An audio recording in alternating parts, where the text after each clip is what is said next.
ಈ ಕಿಡ್ನಿ ಕಲ್ಲಿದ್ರೆ ಏನಾಗುತ್ತೆ, ಯಾಕಾಗುತ್ತೆ, ಯುರೇಟ್ರಿನೊಳ ಸ್ಟೋನ್ ಇದ್ದರೆ ಏನು ನೋವು ಬರುತ್ತೆ, ಬ್ಲಾಡ್ರನ್ನ ಸ್ಟೋನ್ ಇದ್ದರೆ ಏನಾಗುತ್ತೆ ಅನ್ನೋದ್ರ ಬಗ್ಗೆ ಮಾತ್ರ ಇವತ್ತು ನಿಮಗೆ ವಿವರವಾಗಿ ಹೇಳ್ತೀನಿ.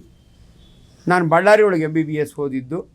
ಅಲ್ಲಿ ಒಂದು ವಾರ್ಡ್ನಲ್ಲಿ 25 ಜನ ಪೇಷಂಟ್ ಅಡ್ಮಿಟ್ ಆಗಿದರೆ ಅಟ್ಲೀಸ್ಟ್ 10 ಜನಕ್ಕೆ ಕಿಡ್ನಿ ಕಲ್ಲು ಅಥವಾ ಯುರೇಟ್ರಿಕ್ ಕಲ್ಲು ಇರೋದು. ಯಾಕಂದರೆ ಬಳ್ಳಾರಿಯ ಬೇಸಿಗೆ, ಉರಿ ಬೇಸಿಗೆ, ಅಲ್ಲಿ 2 ಸೀಸನ್ನು, ಬೇಸಿಗೆ ಅತಿ ಬೇಸಿಗೆ.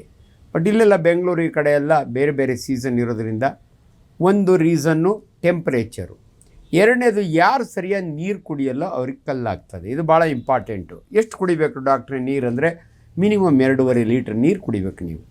ನಿಮ್ಮ ಮಕ್ಕಳಿಗೆ ಇನ್ನೂ ಅರ್ಧ ಲೀಟ್ರ್ ನೀರು ಜಾಸ್ತಿ ಕುಡಿಸ್ಬೇಕು. ಅನ್ಫಾರ್ಚುನೇಟ್ಲಿ ಇವತ್ತು ಅನೇಕ ಶಾಲೆಗಳಲ್ಲಿ ಮಕ್ಕಳು ನನ್ನನ್ನು ರೀಸಸ್ಸಿಗೆ ಬಿಡಲ್ಲ ಅಂತ ಹೆಚ್ಚಿಗೆ ನೀರೇ ಕುಡಿಯಲ್ಲ, ಮನೆಯಿಂದ ತೊಗೊಂಡೋಗಿದ್ದು ಬಾಟ್ಲನ್ನ ವಾಪಸ್ ತೊಗೊಂಬರ್ತಾರೆ. ತಂದೆ ತಾಯಿಗಳು ನಮ್ಗೆ ಕಂಪ್ಲೇಂಟ್ ಮಾಡ್ತಾ ಇರ್ತಾರೆ. ದಯವಿಟ್ಟು ಮಕ್ಕಳಿಗೆ ನೀರು ಕುಡಿಸಿ. ಶಾಲಾ ಕಾಲೇಜುಗಳಲ್ಲಿ ಮಕ್ಕಳಿಗೆ 2 ಅವರ್ಗೆ ಒಂದು ಸರಿ ಯೂರಿನ್ಗೆ ಹೋಗ್ತೀನಿ ಅಂದರೆ ಅಲೋ ಮಾಡಬೇಕು.